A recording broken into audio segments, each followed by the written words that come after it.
Looking for a fun baking project for kids? I'm Marcy McDonald with Pacific Northwest Suburban Homesteading, and I have a muffin recipe from a vintage cookbook that I loved as a kid. Today I'll show you how to make surprise muffins.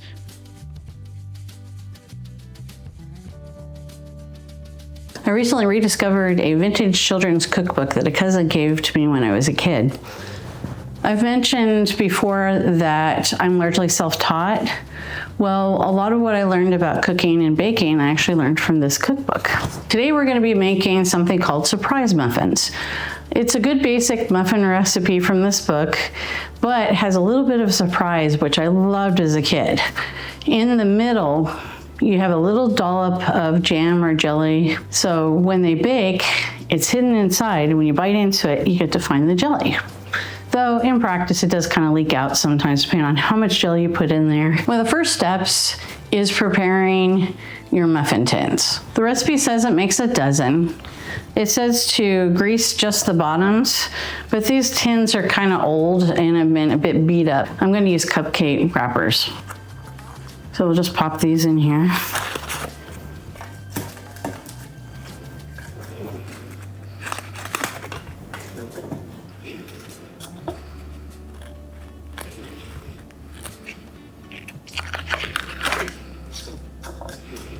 If you do decide to grease your tins, I usually use shortening. Use a paper towel, and the shortening we have is the bar kind of shortening, but you can dip into the container and just rub enough on there. You can also use butter. Just we've traditionally used shortening. So now that we put our wrappers in our tin, I'm going to set it aside. Put a second tin out just in case there's more batter than we need for just the one. We don't want to overfill these muffin tins because there needs to be room for the jelly. So to start with, I've pre-measured everything. This is 2 cups of flour.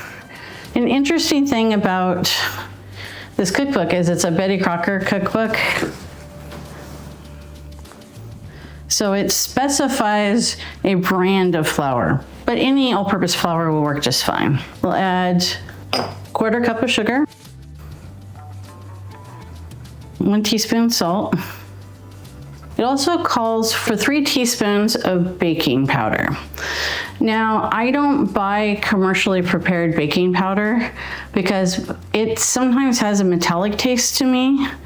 So once upon a time when I didn't have any because it expires, I looked up the substitution, which actually is in the back of my other fairly vintage cookbook, the Better Homes and Gardens cookbook that I've used previously. But if you do a 2-to-1 substitution, 2 parts cream of tartar to 1 part baking soda, it works just like baking powder. And that's essentially what baking powder is. Commercially prepared baking powder will have anti-caking agents and stuff like that in there. I just like to do cream of tartar with baking soda. I already have those on hand for other reasons. So there we go. So we will add that next. So let's combine those.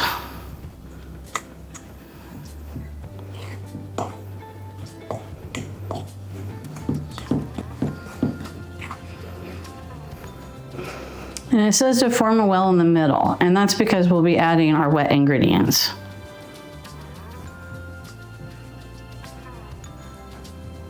We'll also need to preheat our oven to 400 degrees Fahrenheit. The next step is to lightly beat an egg.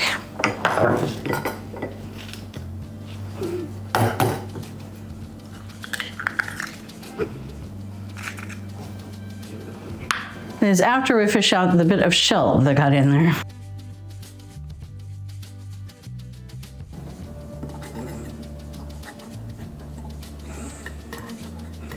You know, that's much harder than I would have thought. It's just a little bit of shell, but it's determined to sit on the bottom of that bowl. I don't want to stick my fingers in this. Yuck.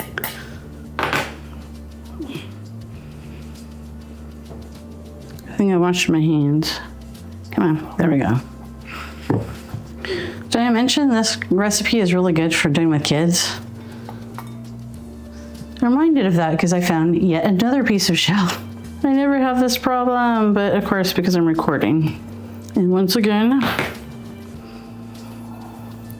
okay, any other shell pieces I need to know about?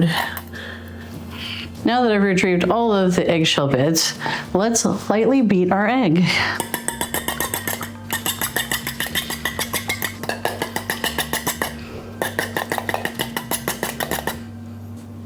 Yeah, it should be good enough. Let's see, but slightly beat with fork in another bowl. Check. Now I stir in the milk and vegetable oil. This is 1 cup of milk.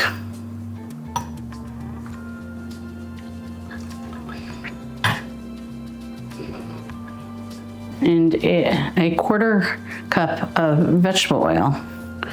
You can also use melted shortening. I just use good old vegetable oil.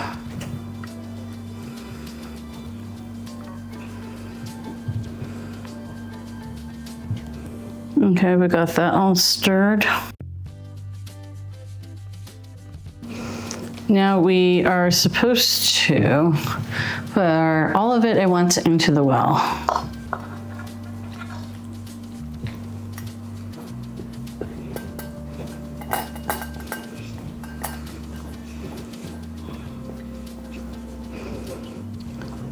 Now we need to stir this just until the flour is all moistened.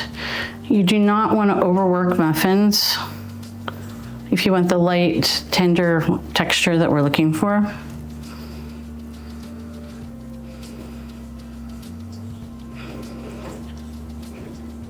It's one of the cases where a few lumps are not that big of a deal. I mean, you don't want massive, gross, dry lumps, but if you take the trouble to work out all of the lumps, that's too much.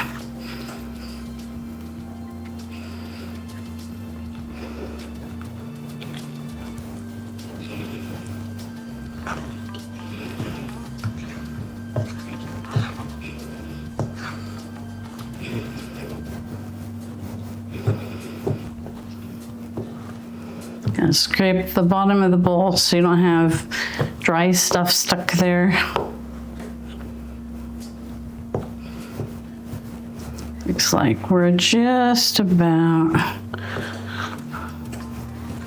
there. That looks pretty good. Let's see if I can fill these muffin tins better than when I did the chocolate cake recipe. Let's not make such a mess. I'm using a lighter work bowl this time and a spoon. Now let's see what happens. So we want to fill these ultimately to 2/3, but we only want to fill it a little bit at first. It says half, but I think I'm gonna aim for less than that before we put our jelly in. This is a thicker batter, which helps.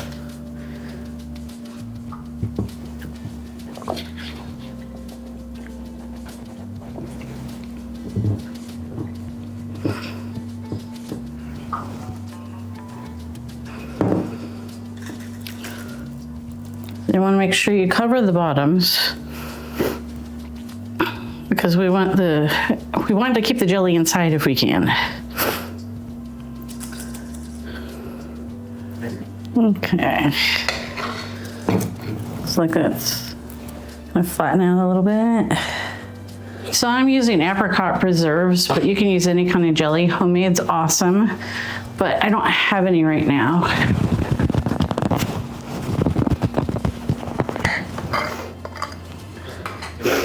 So we'll use apricot preserves. This is about a teaspoon, so probably about, we don't want too much because then it will kind of ooze out.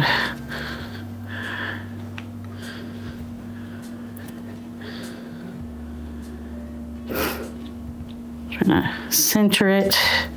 One advantage to using the cupcake wrappers is even if it kind of oozes over to the side, you're not going to see it.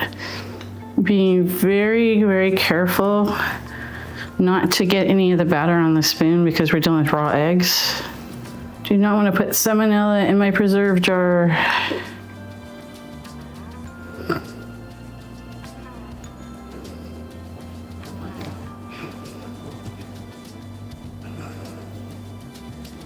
Now I only want these about 2/3 full, so I think I'm gonna need the second tin.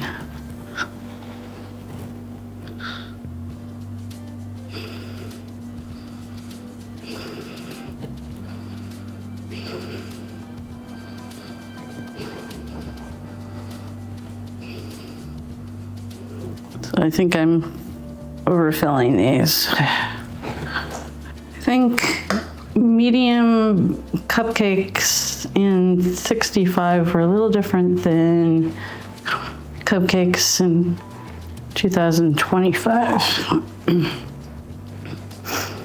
Because these are way overfilled. And I still have batter left.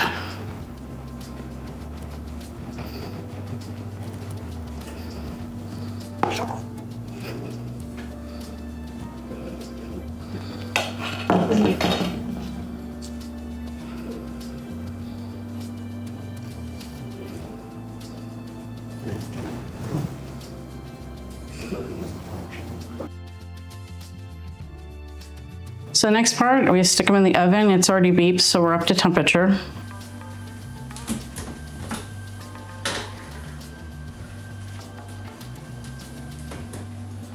And now we set a timer for 20 minutes. While those are baking, let's go ahead and finish out filling the cupcake tin with all the remaining batter. I'm gonna do this on a 1-by-1 basis. Well, I think I'm gonna stick a few in because we got the whole jelly thing. I don't think there's a whole lot. So let's put a smaller amount on the bottom this time. See if that works better. Got some nice bubbles forming, so the leavening is working. There's that characteristic like muffin quick bread smell.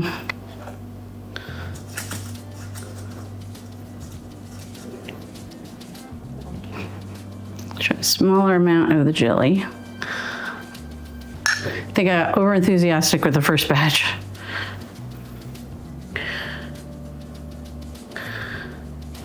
Because who doesn't like jelly? Well, I suppose there's lots of people who don't like jelly. That's perfectly fine if you do not like jelly. This recipe makes up just fine for just regular muffins. You do you.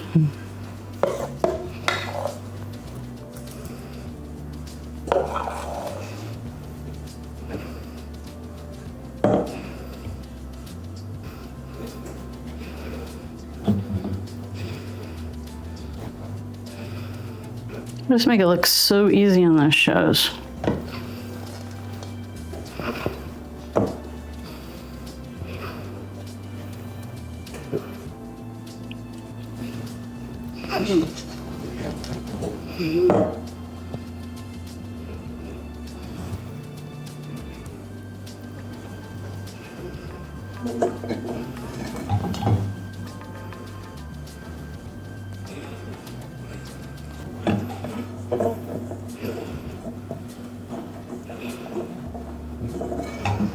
It looks like we got it just right. So we have 3 more muffins once those come out of the oven. Our timer is going off, so let's grab our muffins and see what they look like. Now we just have to let those cool, and then we can put them out on a rack, and then we can eat them. All right, let's pull those out. Those look really good. Okay, so let's get these out of the way, because this is cool enough I can actually touch the bottom. So let's pull these babies out.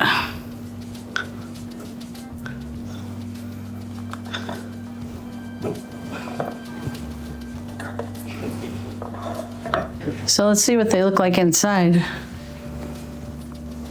This one looks pretty good.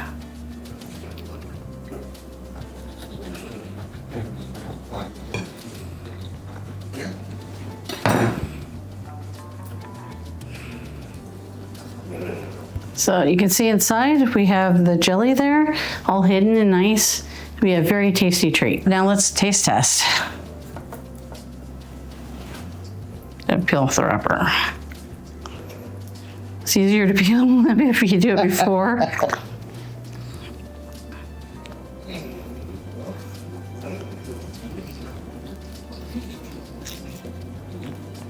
That's not working.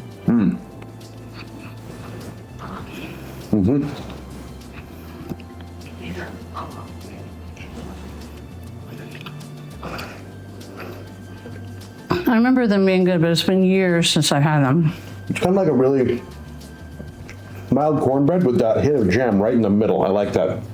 I thought I was overfilling the first muffins. They didn't overflow or in any other way show that I put in too much batter though. I think they're better than the last three that I tried to go lighter on the batter and jelly. The muffins are definitely better with the amount of preserves I used in the first batch. I've had this cookbook a long time. You can see it's a little worn.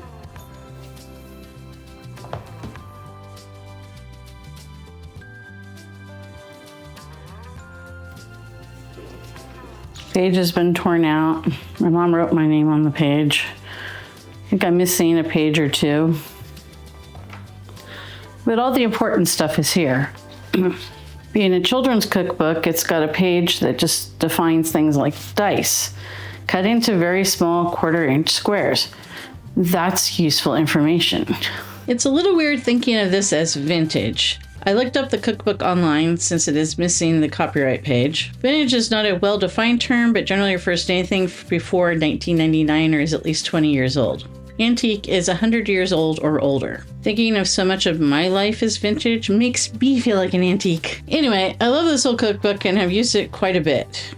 It appears to have been copyrighted in 1965, though it did not see print until 1973.